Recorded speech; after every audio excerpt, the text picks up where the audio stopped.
வணக்கம். ஆகாஷவாணி.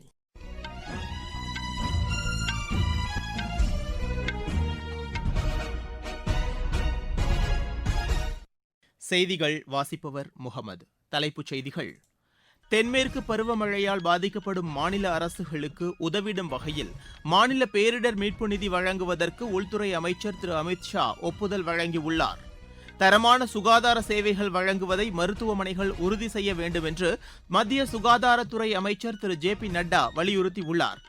தென் அமெரிக்க நாடான பெருவில் சிறிய ரக பயணியர் விமானம் விபத்துக்குள்ளானதில் 13 பேர் உயிரிழந்துள்ளனர். கேரளா, கர்நாடகா, மணிப்பூர், நாகாலாந்து உள்ளிட்ட மாநிலங்களின் ஒரு சில பகுதிகளில் இன்று கனமுதல் அதிகனமழைக்கு வாய்ப்புள்ளதாக வானிலை ஆய்வு மையம் தெரிவித்துள்ளது.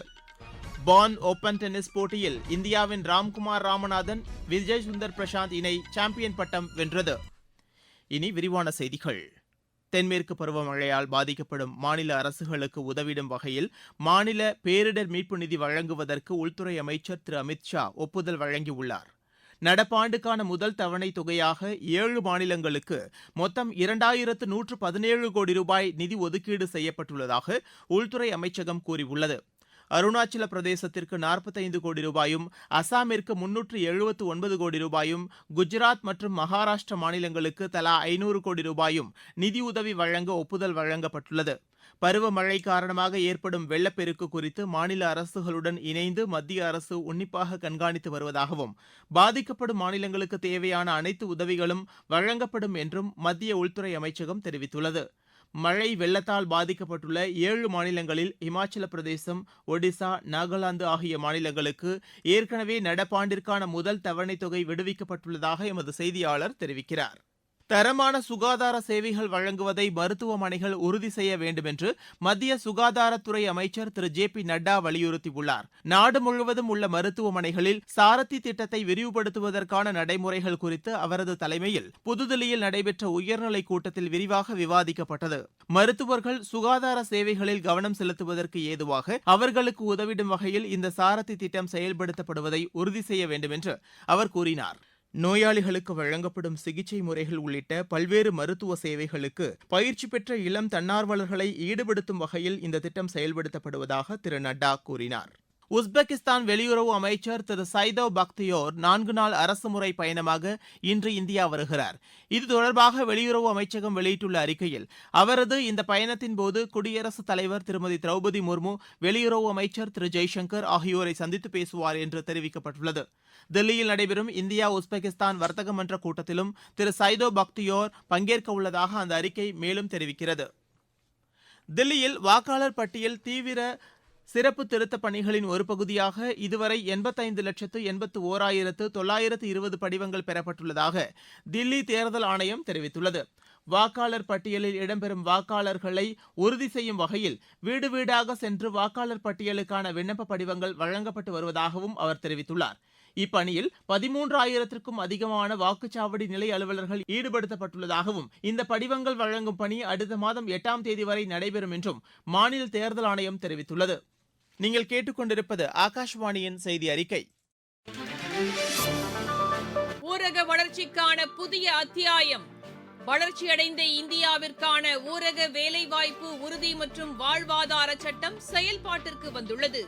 இந்த சட்டம் வருடத்திற்கு 125 நாட்கள் வேலையை உறுதி செய்கிறது. இதில் வாரந்தோறும் ஊதியம் வழங்கப்படுவது கட்டாயமாக்கப்பட்டுள்ளது. நாள்தோறும் குறைந்தபட்சம் 300 ரூபாய் ஊதியத்தை இந்த சட்டம் உறுதி செய்கிறது. பணி முடிந்த 15 நாட்களுக்குள் ஊதியம் வழங்குவதை உறுதி செய்வதற்கான அம்சங்களும் இதில் இடம்பெற்றுள்ளன. ஊதியம் காலதாமதமாக வழங்கப்பட்டால் அதற்கான இழப்பீட்டுத் தொகைக்கும் இதில் வகை செய்யப்பட்டுள்ளது.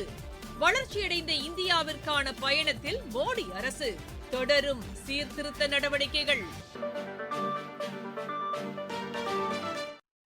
தென் அமெரிக்க நாடான பெருவில் நாஸ்கா நகர் அருகே நேற்று சிறிய ரக பயணியர் விமானம் விபத்துக்குள்ளானதில் 13 பேர் உயிரிழந்துள்ளனர். சுற்றுலா செல்வதற்காக பயன்படுத்தப்படும் இந்த விமானத்தில் 11 பயணிகள் மற்றும் 2 விமானிகள் பயணம் செய்ததாக அந்நாட்டு அதிகாரிகள் தெரிவித்துள்ளனர். பிஸ்கோ விமான நிலையத்திலிருந்து புறப்பட்ட சில நிமிடங்களுக்குள் அந்த விமானத்துடனான தொடர்பு துண்டிக்கப்பட்டதாகவும், விபத்திற்கான காரணம் கண்டறியப்படவில்லை என்றும் அங்கிருந்து வரும் தகவல்கள் தெரிவிக்கின்றன. ஹோர்முஸ் பகுதியில் கப்பல்கள் மீது ஈரான் தாக்குதல்களை நிறுத்தி பேச்சுவார்த்தைக்கு திரும்பும் வரை அமெரிக்கா தொடர்ந்து தாக்குதல் நடவடிக்கைகளை மேற்கொள்ளும் என்று அந்நாட்டு அதிபர் திரு டொனால்டு ட்ரம்ப் கூறியுள்ளார். ஈரான் மீது தாக்குதல் நடத்தப்பட்டால் மேற்கு ஆசியாவில் உள்ள இஸ்ரேல் மற்றும் அமெரிக்காவுக்கு சொந்தமான எரிசக்தி நிலையங்கள் மீது தாக்குதல் நடத்தப்படும் என்று அந்நாட்டு அரசு கூறியுள்ளது. குவைத்தில் உள்ள எரிசக்தி நிலையங்களை குறிவைத்து நடத்தப்படும் ட்ரோன் தாக்குதலை வானிலேயே இடைமறித்து அழித்ததாக குவைத் தெரிவித்துள்ளது. ரஷ்ய தலைநகர் மாஸ்கோவில் உள்ள உணவகத்தில் நடந்த குண்டுவெடிப்பில் 3 பேர் உயிரிழந்துள்ளனர். 21 பேர் காயமடைந்துள்ளனர். இந்த சம்பவத்தில் உயிரிழந்த அடையாளம் தெரியாத பெண் ஒருவர் வெடிப்பொருட்களை கொண்டு வந்ததாக அந்நாட்டு செய்தி முகமைகள் தெரிவிக்கின்றன. இந்த சம்பவம் குறித்து விசாரணை நடத்தப்பட்டு வருவதாக அந்நாட்டு அதிகாரிகள் தெரிவிக்கின்றனர். கேரளா, கர்நாடகா, மணிப்பூர், நாகாலாந்து உள்ளிட்ட மாநிலங்களின் ஒரு சில பகுதிகளில் இன்று கனமுதல் அதி கனமழைக்கு வாய்ப்புள்ளதாக வானிலை ஆய்வு மையம் தெரிவித்துள்ளது. தில்லி, ஹரியானா, பஞ்சாப், சண்டிகர், உத்தராகண்ட், இமாச்சல பிரதேசம், மேகாலயா, அருணாச்சல பிரதேசம், குஜராத், ஒடிசா உள்ளிட்ட மாநிலங்களின் ஒரு சில இடங்களில் அடுத்த 3 நாட்களுக்கு கனமழை பெய்யக்கூடும் என்று வானிலை மையம் தெரிவித்துள்ளது. ஜம்மு காஷ்மீர், லடாக், தெலங்கானா, மத்திய பிரதேசம், தமிழ்நாடு, புதுச்சேரி உள்ளிட்ட மாநிலங்களில் ஓரிரு இடங்களில் இன்றும் நாளையும் இடி மின்னலுடன் கூடிய கனமழைக்கு வாய்ப்புள்ளதாக அந்த மையம் கூறியுள்ளது. அரபிக்கடல் பகுதியில் இம்மாதம் 3ஆம் தேதி வரை மீனவர்கள் மீன்பிடிக்க செல்ல வேண்டாம் என்று அறிவுறுத்தப்பட்டுள்ளனர். இதனிடையே கேரளாவில் பெய்து வரும் கனமழை காரணமாக கோட்டயம், இடுக்கி, மலப்புரம் உள்ளிட்ட மாவட்டங்களின் பல்வேறு பகுதிகளில் வெள்ள நீர் சூழ்ந்துள்ளதாக எமது செய்தியாளர் தெரிவிக்கிறார். அம்மாநிலத்தில் உள்ள 5 மாவட்டங்களில் கனமழை எச்சரிக்கை விடுக்கப்பட்டுள்ளதை அடுத்து பாதிக்கப்பட்ட பகுதிகளில் 65 நிவாரண முகாம்கள் ஏற்படுத்தப்பட்டு 1400க்கும் அதிகமான மக்கள் தங்க வைக்கப்பட்டுள்ளதாக அவர் மேலும் தெரிவிக்கிறார். கனமழை காரணமாக பம்பை நதியில் வெள்ளப்பெருக்கு அதிகரித்துள்ளதால் சபரிமலைக்கு செல்லும் யாத்ரீகர்கள் இம்மாதம் 3ஆம் தேதி வரை பயணத்தை ஒத்திவைக்குமாறு அறிவுறுத்தப்பட்டுள்ளனர். பான் ஓபன் டென்னிஸ் போட்டியில் இந்தியாவின் ராம்குமார் ராமநாதன், விஜய் சுந்தர் பிரசாந்த் இணை சாம்பியன் பட்டம் வென்றது. ஜெர்மனியில் நடைபெற்ற ஆடவர் இரட்டையர் பிரிவு இறுதி ஆட்டத்தில் இந்த இணை 7-6, 6-3 என்ற செட் கணக்கில் இங்கிலாந்தின் ஸ்காட் டன்கன், ஸ்வீடனின் ஆடம் ஹைனோன் இணையை வென்று இப்பட்டத்தை கைப்பற்றியது. காமன்வெல்த் விளையாட்டுப் போட்டியில் இந்தியா மேலும் 5 தங்கம், 2 வெள்ளி, 2 வெண்கலப் பதக்கங்களை வென்றுள்ளது. கிளாஸ்கோவில் நடைபெற்று வரும் இப்போட்டியில் குத்துச்சண்டை போட்டியில் ஆடவர் 80 கிலோ எடைப்பிரிவில் இந்தியாவின் அங்குஷ் பங்கலும், 60 கிலோ எடைப்பிரிவில் சச்சின் சிவாச்சும் தங்கப்பதக்கம் வென்றனர். மகளிர் 51 கிலோ எடைப்பிரிவில் இந்தியாவின் சாக்ஷி சௌத்ரியும், 60 கிலோ எடைப்பிரிவில் பிரியா கங்காசும், 70 கிலோ எடைப்பிரிவில் அருந்ததி சௌத்ரியும் தங்கப்பதக்கம் வென்றனர்.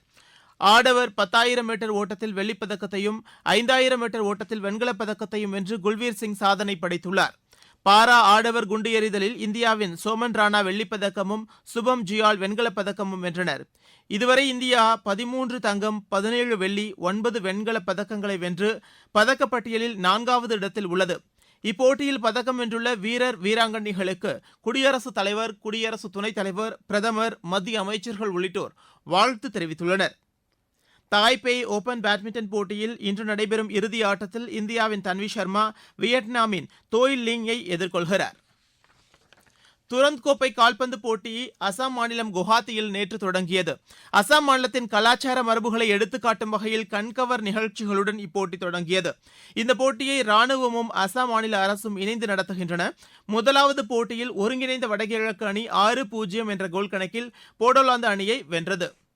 தெற்காசிய கால்பந்து சாம்பியன்ஷிப் போட்டி டாக்காவில் நவம்பர் 4ஆம் தேதி தொடங்கி 17ஆம் தேதி வரை நடைபெறவுள்ளது. நவம்பர் 5ஆம் தேதி நடைபெறும் இப்போட்டியில் இந்திய அணி மாலத்தீவு அணியையும், 11ஆம் தேதி நடைபெறும் போட்டியில் பாகிஸ்தான் அணியையும் எதிர்கொள்கிறது. தெற்காசிய கால்பந்து சாம்பியன்ஷிப் போட்டியில் இந்தியா இதுவரை 9 முறை சாம்பியன் பட்டத்தை வென்றுள்ளது. மீண்டும் தலைப்புச் செய்திகள். தென்மேற்கு பருவமழையால் பாதிக்கப்படும் மாநில அரசுகளுக்கு உதவிடும் வகையில் மாநில பேரிடர் மீட்பு நிதி வழங்குவதற்கு உள்துறை அமைச்சர் திரு அமித்ஷா ஒப்புதல் வழங்கியுள்ளார். தரமான சுகாதார சேவைகள் வழங்குவதை மருத்துவமனைகள் உறுதி செய்ய வேண்டும் என்று மத்திய சுகாதாரத்துறை அமைச்சர் திரு ஜே.பி. நட்டா வலியுறுத்தியுள்ளார். தென் அமெரிக்க நாடான பெருவில் சிறிய ரக பயணியர் விமானம் விபத்துக்குள்ளானதில் 13 பேர் உயிரிழந்துள்ளனர். கேரளா, கர்நாடகா, மணிப்பூர், நாகாலாந்து உள்ளிட்ட மாநிலங்களின் ஒரு சில பகுதிகளில் இன்று கனமுதல் அதி கனமழைக்கு வாய்ப்புள்ளதாக வானிலை ஆய்வு மையம் தெரிவித்துள்ளது. பான் ஓபன் டென்னிஸ் போட்டியில் இந்தியாவின் ராம்குமார் ராமநாதன், விஜய் சுந்தர் பிரசாந்த் இணை சாம்பியன் பட்டம் வென்றது. இத்துடன் இந்த செய்தி அறிக்கை நிறைவடைகிறது.